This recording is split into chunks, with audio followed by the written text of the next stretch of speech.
Kulumak, lishabile silika kwa Jesucristo, hoist ibaong San Juan.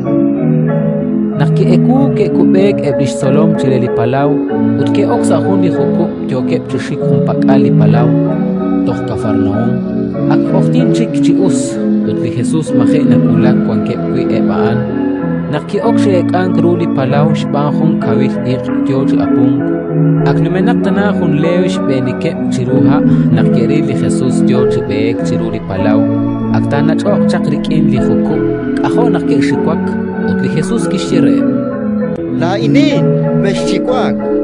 Kerah rash kulbal sali hukup rikenep abani hukup TikTok koshtaw linakh barkwito kep shishik. Ratin likakwa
Keep